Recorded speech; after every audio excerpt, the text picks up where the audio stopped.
Aujourd'hui on se retrouve pour une nouvelle vidéo. Dans cette vidéo on va faire un bilan 6 mois après de mon scooter. Ça fait vraiment très bizarre de reprendre des vidéos comme ça. Enfin je reprends pas les vidéos, c'est juste une vidéo. Et ça fait vraiment très bizarre. T'arrêtes-toi, ton scooter est moi. Il est très bien mon scooter.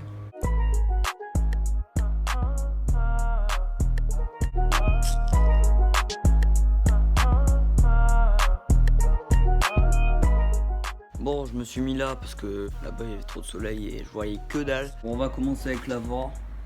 Rien de bien exceptionnel. Là j'ai mis un petit autocollant mal aussi. Le garde, ah oui, le garde-boue avant. on va pas en parler. Oui, mon scoot, je vais pas dire il est niqué, mais voilà, il y a quand même beaucoup de pètes. Là, il y a un petit autocollant à la bécannerie. Là, voilà, j'ai mis un cornet, ça rajoute 20 fois plus de style. J'ai mis un variateur mal aussi, avec des galets de 7 grammes. Et les galets de 7 grammes, ça me semblait quand même beaucoup. Du coup, en fait, je l'ai monté, le variateur, il va bien. Il est, allez, un peu plus d'accélération que l'ancien, mais c'est pas... Il monte haut dans les tours au démarrage, mais voilà, il accélère pas vraiment à fond. Je sais pas si vous voyez ce que je veux dire. Après, je vais vous montrer tout ça plus en détail. Suspension arrière, bah d'origine. J'ai changé mon pneu il y a 2 semaines parce qu'il était niqué. Le pot, voilà, c'est tout. Là, rien n'a changé. Bon, il y a un peu crade, mais rien de bien méchant. Faut que je monte les pètes quand même. Là aussi, j'ai 6393 km. Le rétro, je vais bientôt le changer parce qu'il est moche. Je vais mettre des nouvelles poignées. J'ai mis un autocollant mal aussi, comme d'hab. Dans le coffre, voilà, rien n'a changé, c'est un coffre. Et c'est à peu près tout. Avec le variateur, j'ai reçu un ressort de poussée blanc mal aussi. Mais j'ai pas pu le monter, enfin pas encore. Parce que en fait la cloche d'embrayage pour la desserrer, mon dieu. J'ai essayé toutes les techniques, j'y arrive pas, elle est tellement serrée, du coup il faut que je m'achète un bloc embrayage. Ensuite, le variateur d'origine. En fait le problème c'est que on sait pas quand on ouvre le variateur d'origine le poids des galets. Là, les galets ils sont très moches en blanc comme ça. Et oui il me manque un téquet de variateur, mais ça c'est rien. Du coup les galets, ils sont bien niqués, ça se voit, genre ils sont noirs et tout. Il n'y a pas le poids dessus, du coup on peut pas savoir. Ils sont un peu plus légers que ceux mal aussi. Alors ça je comprends pas pourquoi il y a plus d'accélération de mal aussi, mais bon. Je vais bientôt le monter ça, comme ça peut-être, je verrai. Mais je pense que pour une bonne accélération, il faut des galets de 5 grammes 5 ou 6 grammes. Avec un ressort de poussée blanc mal aussi. Enfin je pense, je suis pas un professionnel, mais voilà. Ah oui, et d'ailleurs, dans la vidéo que j'ai fait en août, quand je venais d'avoir mon scooter, je l'ai regardé il y a pas longtemps.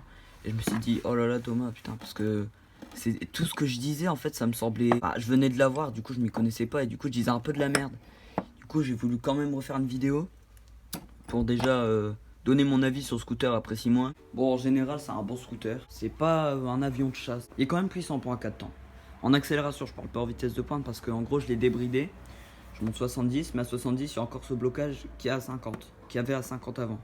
C'est bizarre, je vous expliquerai ça après. Je trouve que il y a plus de style déjà sans le garde-boue. Bon, je vais pas vous dire pourquoi j'ai plus de garde-boue, ça craint un peu. Vous faites ce que vous voulez de vos scooters, mais moi je le préfère comme ça. Niveau consommation, il consomme rien. Toutes les personnes qui ont des scooters, des motos 50, tout ce que vous voulez, le 4 temps injection sur le Kisby ne consomme rien du tout. Sans vous mentir, je fais du 1 litre 5 au 100.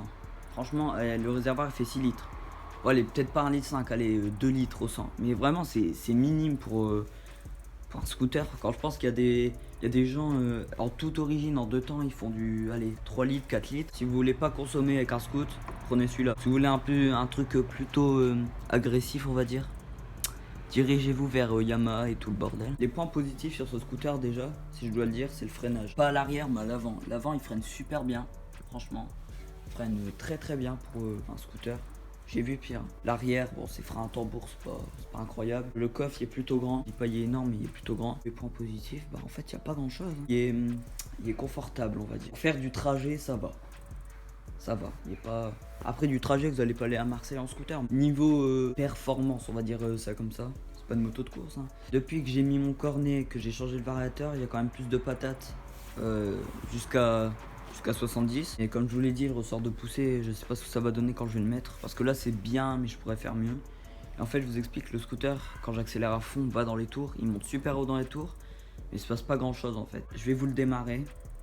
Et Voilà, bon j'ai plus d'essence, mais c'est rien, il consomme rien, je peux faire encore au moins 100 km. Je vous jure c'est vrai, dans la réserve je fais...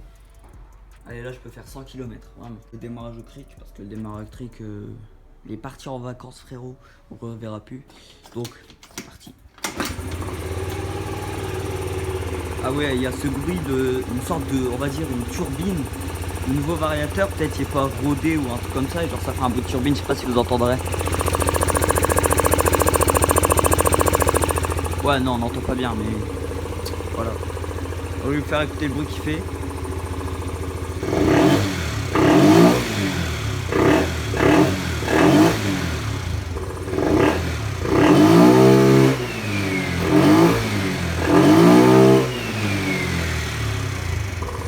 Voilà. Donc on va aller faire un tour pour voir ce que ça donne au niveau d'accélération et tout ça. Ah oui, avant de partir rouler, je voulais remercier le bébé Peugeot. Enfin, c'est pas son prénom, mais il y a une chaîne YouTube qui s'appelle le bébé Peugeot. Et c'est grâce à lui que j'ai pu débrider mon scoot parce que il a trouvé la technique. En gros, allez voir sa vidéo, vous allez voir, je la mets en description. Bon, je suis arrivé dans un endroit où je peux rouler. J'attends que la personne passe et je démarre.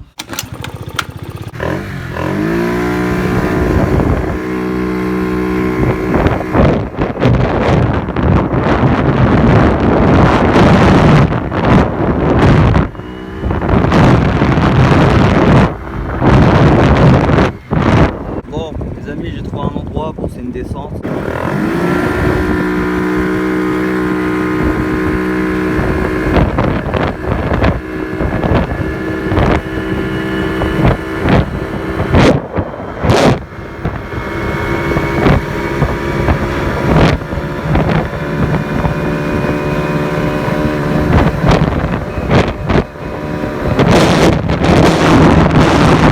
Les amis, je sais pas si vous l'avez vu, arrivé à 70, il y a un sort de blocage comme quand il est bridé à 50, mais sauf que c'est à 70.